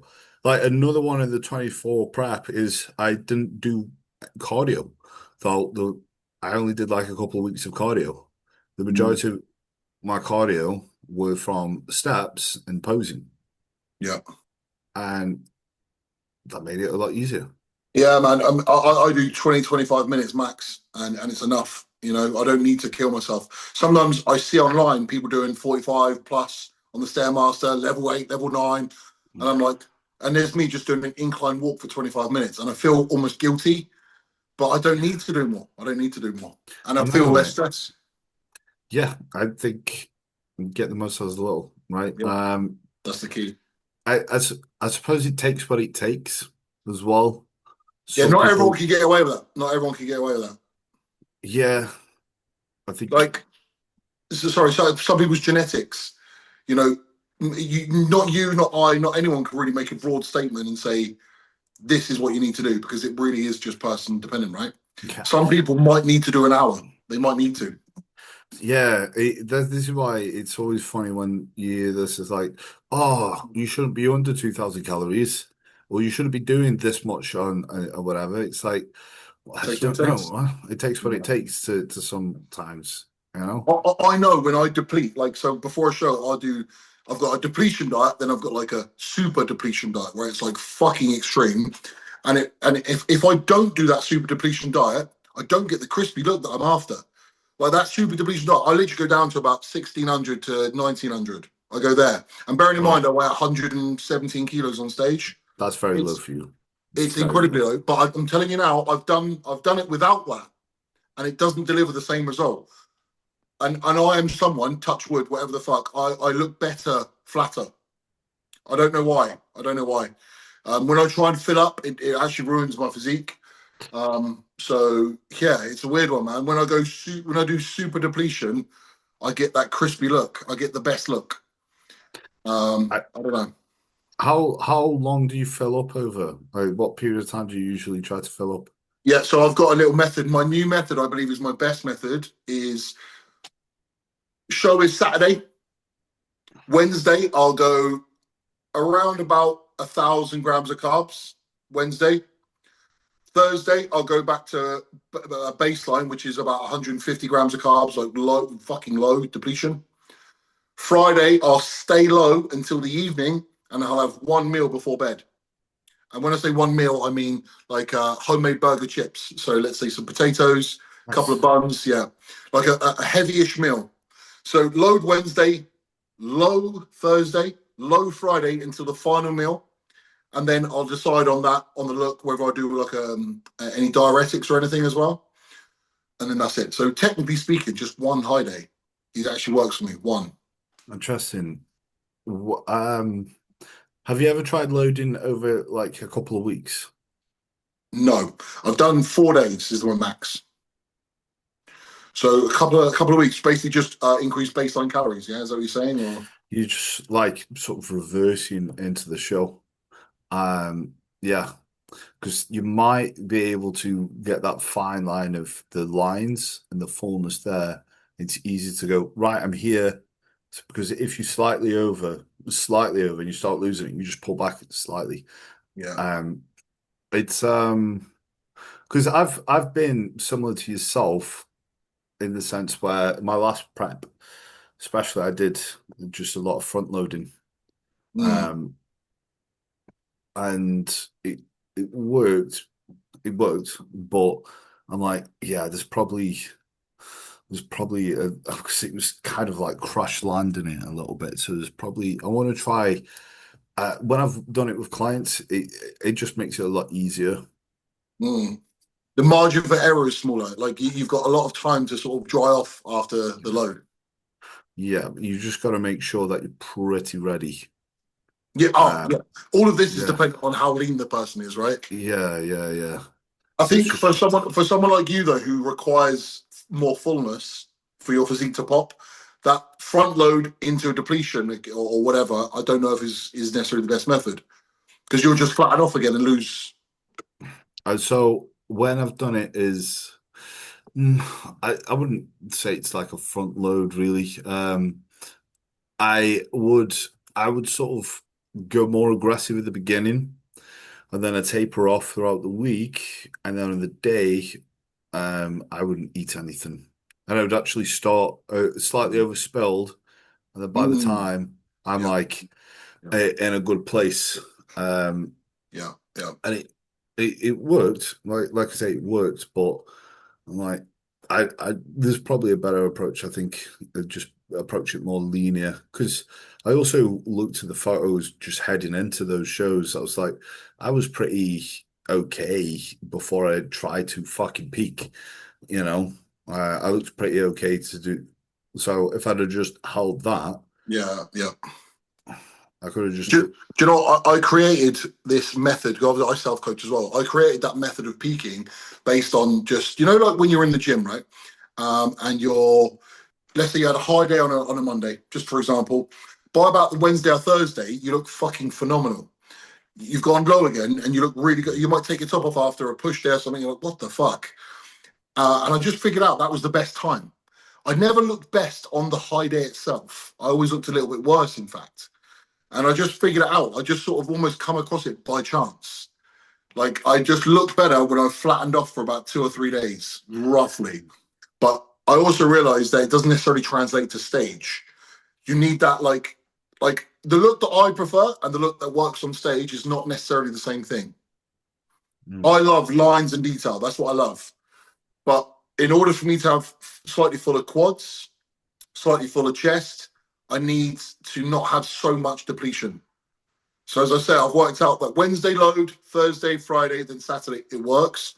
The look that I personally like would be load on Monday, deplete all week. That's the look that I like. But it doesn't work as well for stage. Yeah. My legs tend to look stringy, even though they're fucking sharp. Like every fucking fiber I can see, but they look a little bit more stringy. So I realise that there's this fine line where you condition, fullness, like somewhere in the middle. I've got a question for you actually. This is quite interesting, because you've got like 15 pro cards, right? And obviously you do different federations. Do you, because say for example, PCA they favor condition, right? They do like much like with your own preference, like a flatter physique, but more lines, more detail in comparison to someone who's like bursting Yeah, full. yeah. Do you approach peaks differently, depend on the federation? Oh, that's a good question actually, and the answer is no, but maybe I should. Um, so for two bros, um, I would argue a slightly fuller physique would be rewarded. But I've never done that. No, I just believe that I just try and bring what I believe is my best shape, and it might not align with the federation, but it aligns. Regardless of placing, it's going to make me feel good Hmm. because I believe that my best physique is X. Yeah, So I just aim for X, and then it lands where it lands. You know what I mean? So yeah, no, I certainly wouldn't change it based on federation. No. yeah. I think yeah, it's quite interesting because I always think about like like how I peaked for shows. I'm like, I probably would have done it a little bit different if I was doing a PCA. Interesting. Yeah, Ah, just because I brought a fuller look. I know I brought a fuller look at that show. yeah, And I'm like, because I knew the depleted show just wouldn't, the depleted look just wouldn't look great. yeah, But it's yeah. also trying to understand the lineup as well. Yeah. There's, That's good. That's a good point. If the whole yeah, lineup is really full and you're not, you'll get lost. You sort of need to who you're compared to matters a lot, and I don't think this is talked about. mm, mm, Who turns up it determines how the judging goes, which is kind of odd. yeah. If you're in a lineup with a load of guys, I think like for example, if I was in the supers, I assume you're like when you're on stage, what you're like 100, 105. I was 100 kilo last time, so I was actually in heavies. Well, okay, that's interesting. Yeah. When you got, yeah, I remember actually. Yeah.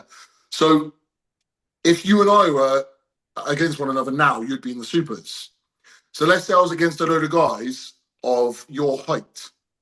I'm going to look like the odd one out. Let's say a load of guys that sort of your sort of height than me, and it actually works against me. Whereas if I was against a load of guys who are 6 foot plus, then I can sort of mix it a bit better. Mm, yeah. I don't know, man.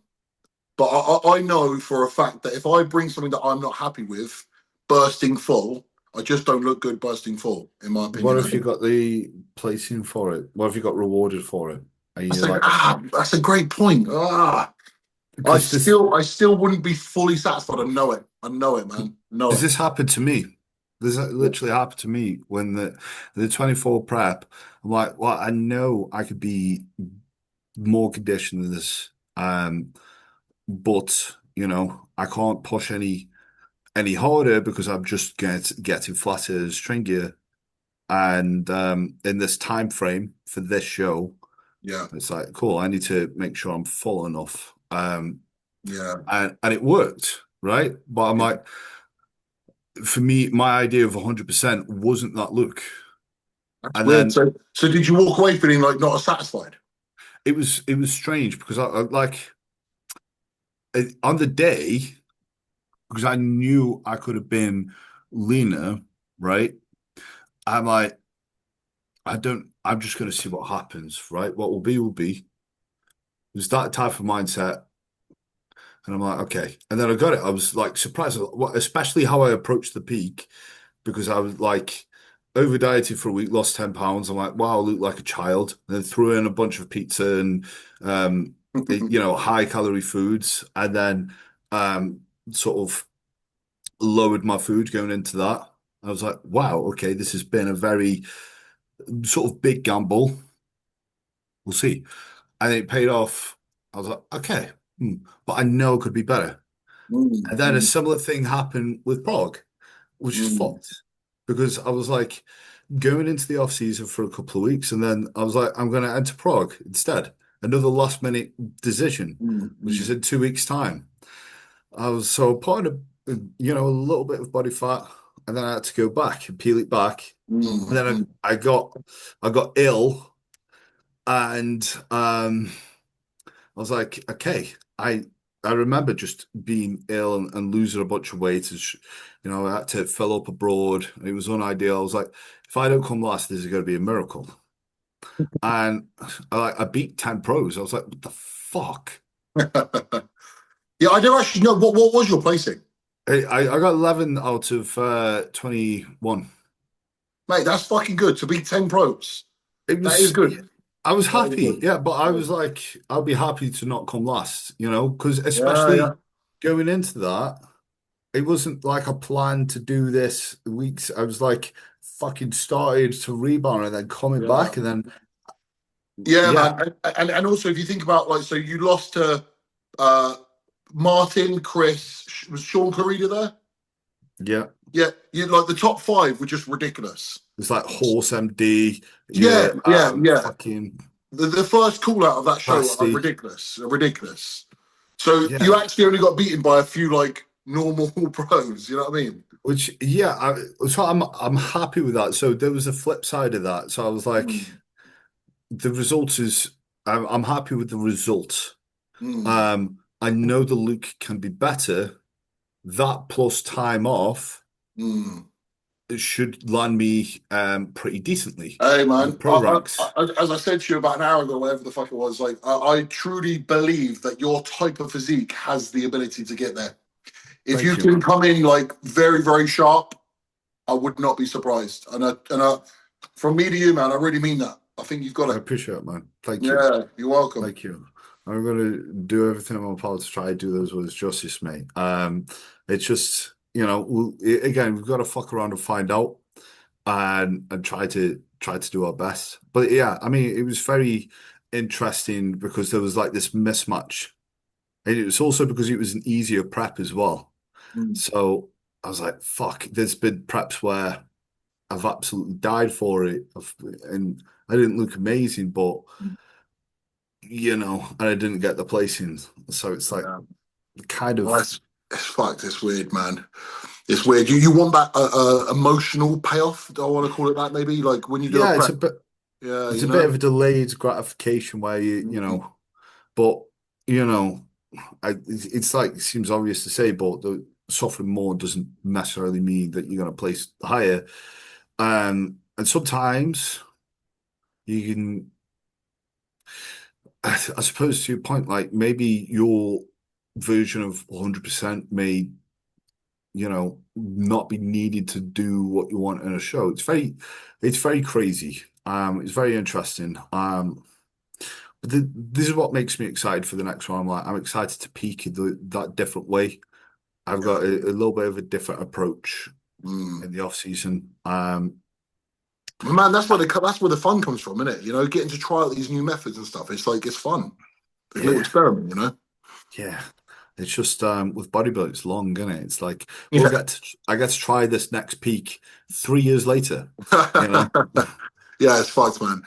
Everything is about deferred gratification in this thing, isn't it? Any adjustments you make in your off season, you're not going to know the answer until fucking 3 to 6 months later. Anyway, it's like, oh, for fuck's Yeah, sake, yeah, yeah, yeah, shit. yeah. 100%, Uh, mate. 100%. Yeah. What about yourself? Like, would you rather a look or a placing?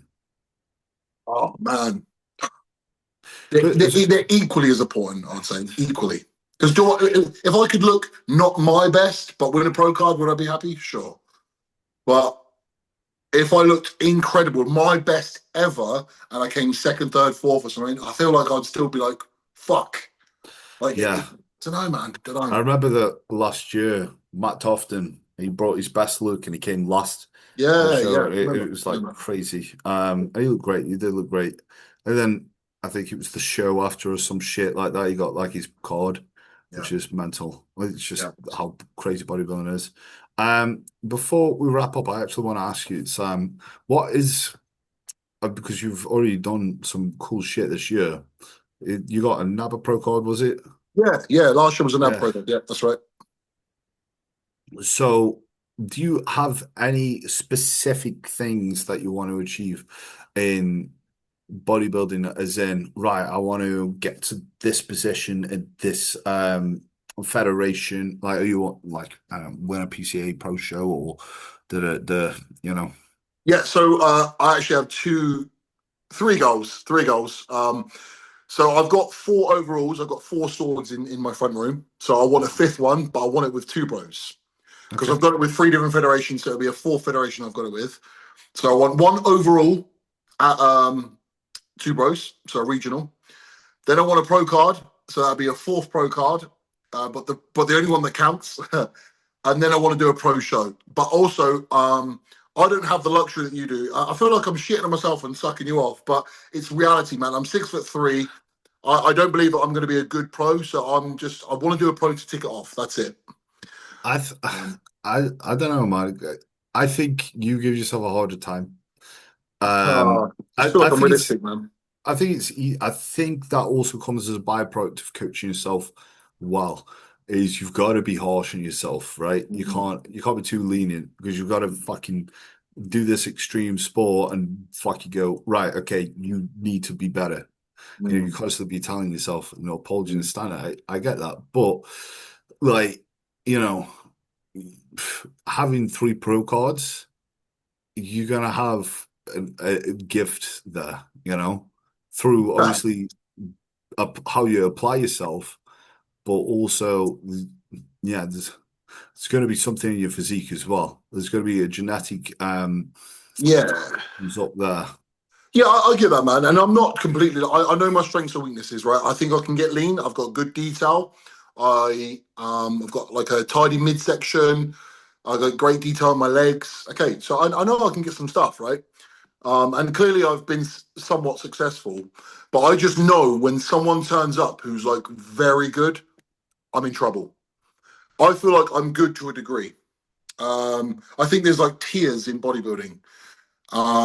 And I don't believe that. I think there's a tier that I am not able to access due to my um, muscle insertions and height. And it's not BB. I say I think I'm all right. I think I'm all right, but I think there's another level that I'm not able to access, and I'm okay with that. Um, so I think overall with two bros, pro card win, and then do a pro show, and then I'll probably call time. For me, that's cool time. I'll never make it to Olympia stage. I know that. I'm also 39, bro. So how many more years I've got in me? A couple more at most. So, you know, I'll make it happen in the next 2 years. And I that's it. I reckon it's possible, mate. Genuinely. This is not even me trying to pull smoke or anything. It's like I reckon that is possible. Um, I I see appreciate why it. not. I see Yeah, why not. I think it's in the realm of possibility. Again, to say something a little bit cutting but also truthful, I need a slightly weaker lineup because if guys like you or Luca, I know you're both pros, but you hopefully you know what I mean. That type of physique, when guys like you turn up, I don't believe I've got a chance. When if the lineup is a little bit weaker, I could sneak in there, man. I could sneak in there. That's what I It, believe. that to me, that's crazy to hear, right? Because as much right. Because on the flip side, you've won way more fucking shows than me, right? You've like won shows way before I started winning shows as well, you know. But it So depends on what shows and who was there. Like I have beaten some good guys. I have got my resume is not too bad. I have got some good names on there. hmm, In fact, one of them being Connor. We both beat Connor. Yeah. So I beat Connor as well. But so I know that I'm all right. I know I'm all right, man. But I'm totally at peace with my genetics. I am. I'm old enough now to realize there is a level, and I believe I can get a card. I believe I can get one. But that's probably my ceiling. yeah, I think it's you know what I the mean? curse of the tall man, bro. I think because I remember speaking to Josh Mealy about this, and obviously he's quite an extreme example. He's 2 inches Um, on me. He's got 2 inches on me as well. Yeah. yeah, which to be fair. that is crazy. Because touch is it's not too much of a discrepancy really. Um, considering he's the tallest IFBB pro. Mm. What was Jamie Johal? Yeah, same 6'5" as well. Yeah. Wow. Yeah. But But it's but if you speak to both of them, which you're about to say, they'll also tell you there is a ceiling. There's a point where to get further, it's like really extreme. Yeah. for what the IFBB Pro League wants or Yeah. wanted when they competed. Yeah, I suppose this is where an argument could be there should be a different height class because Mm. it is a different look. Yeah. Yeah. It's you look at trying to compare Derek to Andrew. It's like very fucking Yeah. different. It's like which one's better? Yeah. You know, it's Yeah. like God, there's actually good argument for fucking both. Mm. Um, so this is where it's like the ceiling. This is where the subjectivity comes from. Mm. It's So you and me, if you and me stood side by side on stage, the look is very different, right? So I've got these like I've got good detail, and I might even be able to take you in certain areas. But there is a level of thickness that you've got that I actually am firmly in the belief that I cannot get. For me to have your thickness, I'd need to be about 320 on stage, and it's just that ain't happening, you know. I mean it's mad, but the the point I'm saying is like there's probably a preference. Like if me and you went on stage, there could be like people like go, I prefer this, and it's not necessarily. It's like it's just I prefer this Yeah, I understand. look. Yeah, You know what I yeah. mean? Mhm. Um, where another person can't get it. It's like Yeah, there's like it's apples and oranges at that point. yeah. Yeah, yeah, I get it. I get it. I think though, for based on what the top pros generally look like, you are closer to it. The IFBB tends to like that fullness, and that's yeah, good for you. I rate it. I just don't think that I am it. They do like Yeah, midgets. If we'll have a look at the Olympia, they're like very small, yeah. well, short guys. Which is like this is where I am happy to be 5'8" for that Mm. reason. That's the Mm. only reason why I'm happy to be 5'8". Um, 5'7" to 5'11" is the sweet spot. Anywhere in there is the sweet spot. You know. suppose because the last Mr. Olympia to be 6 foot and over was Arnold. Yep. In the modern era, it's never happened. Never happened, no, because No. even Samson's 5'11". I think Dorian's 5'10", 5'11", Jay's 5'10", Ronnie's 5'10". Yeah. Yeah, man. There's a sweet spot, and 6'3" is just a little bit too far one way. And mate, as I say, I am honestly at peace with it. I'm not just trying to do that to like make myself feel better. I get it. I get it, and I'm okay with it. You know? Yeah, but off that point, would you not favor because it does depend how much you wanted to push a bodybuilder and how long you wanted to do it for. Would you not favor a more compatible federation, I suppose, where there's more tall guys competing? Nah, right now I feel like I'd only get satisfaction from that. To be honest, Yeah, I've done the rounds in the other ones, and I feel like there's just one piece of the puzzle missing. Is yeah, how I feel now. So I feel like that will give me the ultimate satisfaction, and I'll be able to bow out gracefully then. yeah, because you would literally have a pro card in every Yeah, I federation. got them all. Yeah, yeah, It's like a Thanos, and I don't know someone who's done that actually. yeah, yeah. It, It's nice. It's nice to look at the wall and go and have a look and see what I've done and stuff. But there is a yeah. big hole there, man. There's a big hole. Do So you know anyone who's done that or yeah. So Josh Maley actually has done that as well. has he? Um, and James Llewellyn's done it. Okay. I'm not sure how many of us there are, but there's yeah, yeah, There you go. It's a tall guy thing. yeah, man. There you go, one. I need that final one, man. Once I got that, I can bow out, mate. I can bow out. Easy. Easy. Easy, Easy. too easy. Too easy, bro. Too easy. Right, bro. It's been a pleasure. Yeah, you too, man. Yeah. Hopefully the first part we could get that. If not, it was so great. Just to let you guys know. Once the best together. It shouldn't be too hard to link them both together. Yeah, it'd be No, fine. no, because it was converting, it was downloading. I just don't know if it corrupted or whatever, but it should be all right. Okay. It should be all right. All good, my man. All right, man. All right, until A next pleasure as time. always. See you Cheers, in a bit, brother. man. Peace.